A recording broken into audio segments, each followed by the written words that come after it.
If it doesn't fit, you must acquit. Courtroom drama. Our teams will be live for every moment. Some say it's made for TV. Others suggest that cameras change the course of justice. I can tell you that the day you see a camera coming into our courtroom, it's going to go rolled over my dead body. This week, we examined the history of cameras in America's courtrooms. The trial was beginning. The charge. Could cameras make the U.S. Supreme Court the biggest show on earth? We'll hear argument this morning in case 1946. Who's watching out for the possibility that some nefarious force takes some sample of COVID and turns it into something bad? So that's us. We're back at Fort Detrick, where the U.S. Army tracks infectious disease and worse. Have you seen anything suspicious so far? And so we're still looking into why Omicron is so different, but it is quite different than we were expecting. And we visit Niagara Falls. You might know it as a natural wonder. So it's part of the power story here. We'll tell you the backstory that changed the world. The Adams Power Plant at Niagara Falls lights up the Pan Am Expo in Buffalo.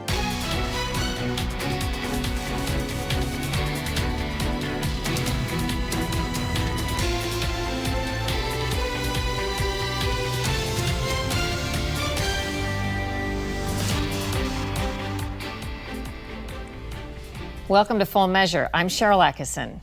Today we begin with the debate over just how much we're entitled to see of what goes on in America's federal courtrooms, and should we get to see it firsthand or even live?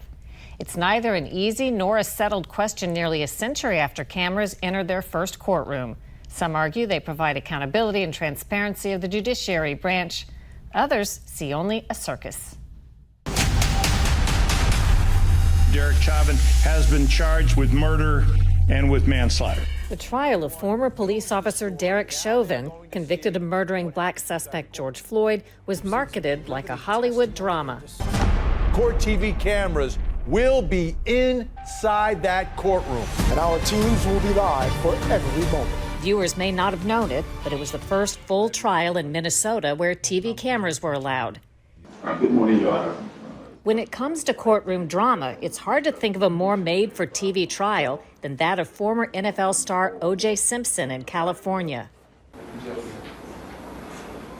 A pair of blood-stained gloves appeared too small for Simpson, proving his attorney argued that Simpson wasn't the one who wore them and killed his ex-wife. If it doesn't fit, you must acquit. Mr. Simpson, would you please stand and face the jury? Simpson walked away with a not guilty verdict. Orenthal James Simpson, not guilty of the crime of murder. For all the interest the Simpson trial generated, it revealed both the promise and the perils of cameras in court. It allowed the public to see just how the jury arrived at its verdict. But critics said the judge, attorneys, and witnesses were made into celebrities, sometimes playing to the media more than the jury. More than 25 years later, that sums up the current debate over whether cameras in state and local courtrooms should be expanded to the federal halls of justice where they're currently banned. Chuck Grassley is among a bipartisan group of senators supporting two bills that would permit cameras for the first time in all federal courts and the U.S. Supreme Court. What do you think are the chances that either one of these bills gets approved? It's going to be easier to get cameras in the courtroom for the district and circuit courts than a bill for the Supreme Court. And some justices have said it would be over my dead body that we'll have cameras in the Supreme Court. That comment came from Justice David Souter in 1996. Wrong that I can tell you that the day you see a camera coming into our courtroom, it's going to go rolled over my dead body. The debate over cameras in the courtroom began before World War II. The trial was beginning. The charge, not kidnapping, but willful murder in the first degree. The first big trial seen by a wide audience was in 1935. Bruno Hauptmann kidnapped and murdered the child of aviator Charles Lindbergh. Video was shown in movie theaters. Defense counsel Riley, playing to the jury, asked Lindbergh questions implicating the servants in their home. Betty Gow, the child's nurse, was first praised for her looks, next rumored to be part of the kidnap gang. The circus-like atmosphere prompted most states to restrict the broadcasting of court proceedings. The press has been pushing back ever since. Have you heard any concern that with cameras present, it could change the whole dynamic of how the attorneys perform and how witnesses act and how the judges determine things? Yeah, you hear it all the time, but it hasn't affected state jurisdiction and the state judiciaries where they allow cameras in the courtroom. That's been heavily debated. In 1965, a Texas judge allowed cameras in the sensational trial of Billy Saul Estes.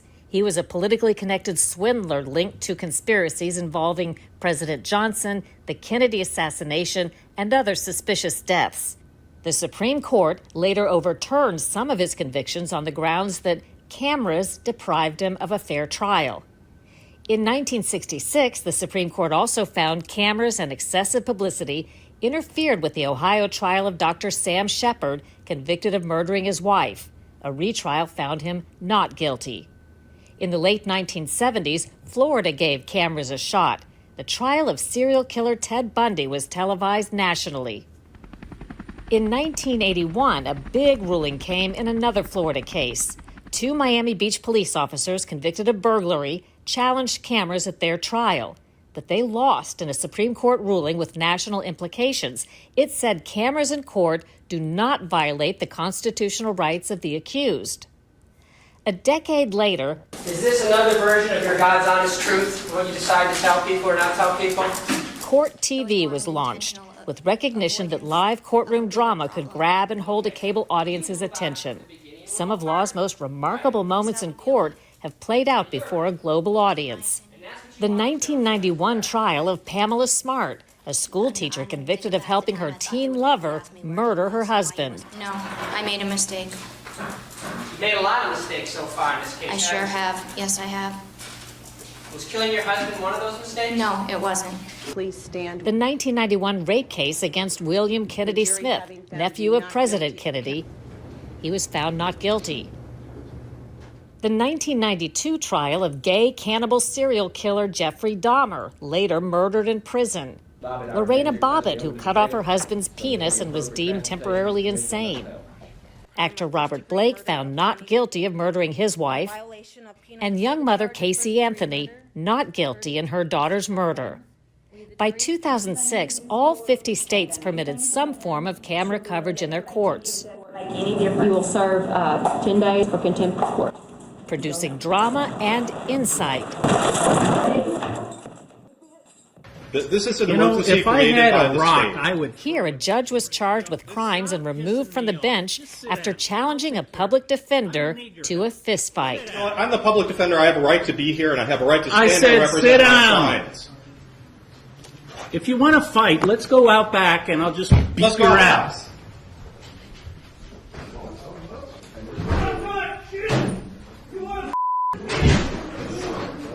This judge recognized a defendant from their middle school days. Did you go to Nautilus for middle school? Oh my goodness. Oh my goodness. All the while, in federal court, cameras have been banned except for pilot programs and limited circumstances. In 2020, the COVID-19 shutdowns helped push the envelope. With the normal in-person audience not allowed to observe Supreme Court proceedings, the court broadcast live audio of its oral arguments for the first time in its 230-year history. We'll hear argument this morning in case 1946, the United States Patent and Trademark Office versus Booking.com. The case was about whether Booking.com can trademark its name. The answer was yes. As for the Supreme Court justices, some have said the decision of whether to allow cameras at some point should be left up to them, and their views have been divided over the years. Most recently, Justices Gorsuch, Kavanaugh, and Barrett have pledged to keep an open mind. So what is your opinion on having cameras in the Supreme Court? I come to it with an open mind. I will have an open mind on it. I would certainly keep an open mind about allowing cameras in the Supreme Court. Justices Sotomayor and Kagan have expressed positive views. I have had positive experiences with cameras when I have been asked to join experiments of using cameras in the courtroom. Actually, I've said before that I do think it would be a good idea. And in this, I differ from some of my colleagues. Chief Justice Roberts sounded hesitant when asked 16 years ago. There's a concern about the impact of television on the functioning of the institution. And we're going to be very careful before we do anything that we think might have an adverse impact on that. Justices Thomas and Kennedy joined Souter as clear no's when asked. It will change our proceedings, and I don't think for the better. We feel very strongly that it would affect the dynamics of the argument. One of the most interesting viewpoints came from Justice Scalia. I was initially in favor of televising, but the longer I've been there, the less good an idea I think it is. Good morning, Judge Jackson. At confirmation hearings this past week for nominee Ketanji Jackson. Well, Senator, I would want to discuss with the other justices their views and understand all of the various potential issues related to cameras in the courtroom before I took a position on it. The latest congressional bill to bring cameras to federal court was introduced about a year ago by Grassley and co-sponsors, both Republican and Democrat, but there's been little action on it since. I think the more understanding you get of how our political process works or how the non-political process of the judiciary works, the stronger our democracy is. After the Lindbergh trial, Charles Lindbergh was said to be so traumatized by the public attention, he secretly took his family to England under assumed names, where they remained for several years, shunning the spotlight and the harsh light of the cameras they'd had to face in court. The congressional proposals would allow the presiding judge in all federal courts the discretion to allow cameras while protecting the identities of witnesses and jurors when necessary. Ahead on Full Measure, what top military scientists have learned about COVID and the Omicron variant.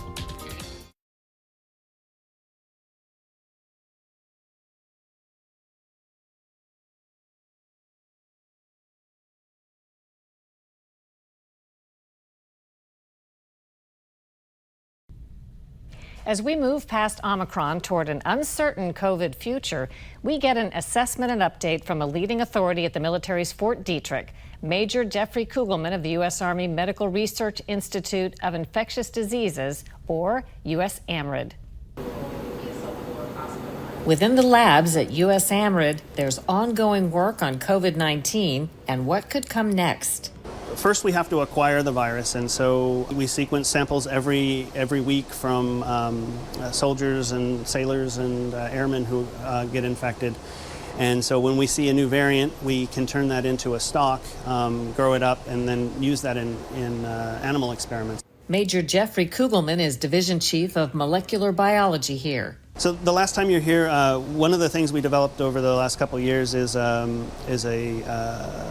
a large format surveillance platform. We call it BMAS, Biodefense Mass Sequencing and Surveillance. And essentially, we finished the optimization of that, and we can surveil up to 12,000 samples in a 24-hour period. To break that down, you're talking about blood samples you take? We're working with saliva, so spit in a tube, and we did it so that in the military we can take a large formation, hand out tubes, spit in tube, collect it, takes about 10 minutes instead of having to spend 5 minutes per person swabbing them.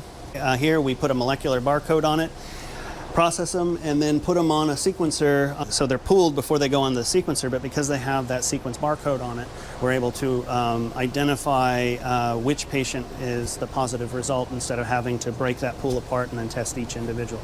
So what difference does that make in terms of time and effort over what you were doing? So it's much cheaper, $3 to $5 per test we're doing, and it's a huge volume. What was the cost before? When you say per test, does that mean per troop? Yeah, so it depends, but it can go up to $150 per clinical diagnostic. Right now, almost all of the testing is devoted towards people who are showing symptoms or need to go back to school or things like that. And so we were able to go after healthy populations and see how much of a background transmission we have. So we were able to identify asymptomatic and pre-symptomatic carriers of the virus who had very high viral loads but no symptoms. And so those were then able to be referred on for clinical testing that then they could be quarantined or treated depending. Is there civilian application for it? There is. I think of primary interest, the cruise industry could benefit from it. By being able to surveil the entire population the day before you arrive into port to let off people who are not sick would be hugely advantageous to them. So I do think there are commercial applications here. Who is it who's watching out for the possibility that some nefarious force takes some sample of COVID that's so easily accessible now and turns it into something bad or a bioweapon? So that's us. USAMRIID sprung up from when Nixon ended our offensive bioweapons program, and so now we're a biodefense program. And so part of our job is to assess all ongoing outbreaks and look and see if they've been manipulated. Have you seen anything suspicious so far? So there's an ongoing discussion about Omicron, and we don't have enough evidence to say, but it did not follow the trajectory of the outbreak, and so we're still looking into why Omicron is so different, but it is quite different than we were expecting. What do you see that worries you? At this point, I'm not overly worried about any SARS-related potential. It could get worse. It could get less lethal over time. Time will tell.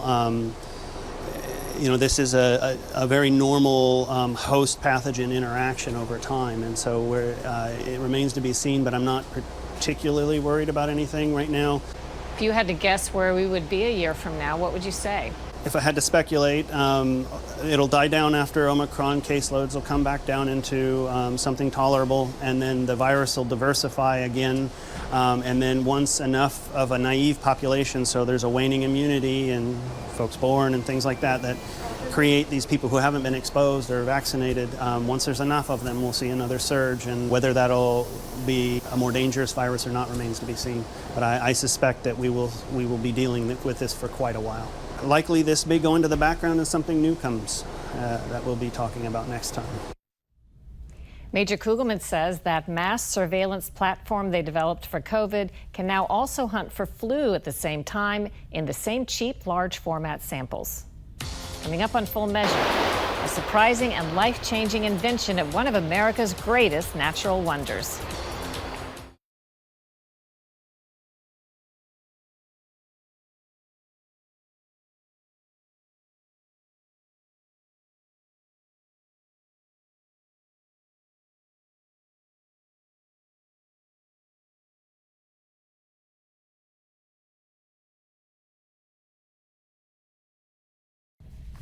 About 17 miles northwest of Buffalo, New York, on the Canadian border, is a group of 3 famous waterfalls.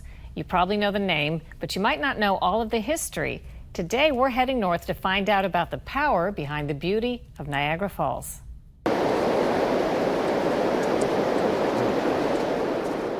One of the most visited tourist attractions in the world is open almost every day of the year, but nearly empty on the coldest. It's a good way to experience the falls. Angela Birdie is a New York State Park spokesman. Each year we get about 9 million visitors. Certainly this time of year is not the bulk of that. Which means relatively few ever witness Niagara Falls in person when it looks like this.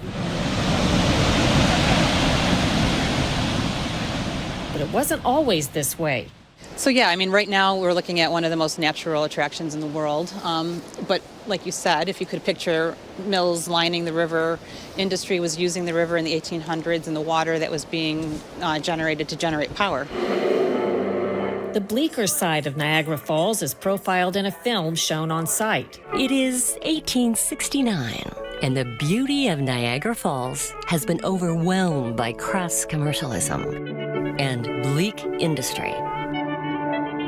The lands surrounding Niagara Falls are largely controlled by private owners, and public access to the falls is limited. It was all privately owned land. We're standing on Goat Island right now, which was also privately owned. It was an amusement park, for crying out loud. And so in order to come here and see the falls, you would pay to peek through a peephole. and people decided that wasn't good, and that it should be restored to a natural green space open to the public. And 140 years later, we're doing that. What many visitors may not know is that an important part of Niagara's transformation is rooted in an important scientific discovery. So as part of the power story here, Nikola Tesla did find alternating current here at Niagara Falls State Park. He came here with George Westinghouse, and they worked to create alternating current, and that was done right here at Niagara Falls. At the time, the only electric power used in homes was DC, or direct current. Problem was, it couldn't be transmitted over long distances and couldn't be easily converted for a variety of appliances and uses. That's where scientist Nikola Tesla entered the picture, inventing generators that produced alternating current, or AC, that could travel over long distances. Armed with his invention, Tesla teams up with another proponent of AC power, industrialist George Westinghouse. A competition is held for the contract to build the new Adams power plant at Niagara Falls. Tesla and Westinghouse demonstrate the advantages of alternating current at the Chicago World's Fair in 1893. They win the commission. Adams power plant went online in 1895, the first hydroelectric power plant of its size and the first to generate AC power, a feat showcased at Buffalo's Pan Am Expo in 1901. To the amazement and wonder of all, the Adams power plant at Niagara Falls lights up the Pan Am Expo in Buffalo in a spectacular and dazzling display of lights unlike anything ever seen before. Today, Niagara remains an important source of power for New York State and beyond. Behind what tourists see as a natural wonder is a complex system that carefully controls the water flow as needed for appearances or based on how much electricity is needed. Yeah, so the Power Authority does control the flow in conjunction with the Canadians. There's the International Joint Commission, which oversees all of that. So they don't just arbitrarily get to stop it and slow it down and whatnot. But in the summertime, in the tourism season, you're going to see a lot more water go over. In the evenings, in this time of year, you're seeing less. Because they regulate it that way. They're regulating it. In the summer, obviously, we need more electricity for air conditionings and whatnot. And so, but they're very clear that during the day when people are here, you get the full effect for whatever that's worth. I highly recommend a trip there. Back after a short break.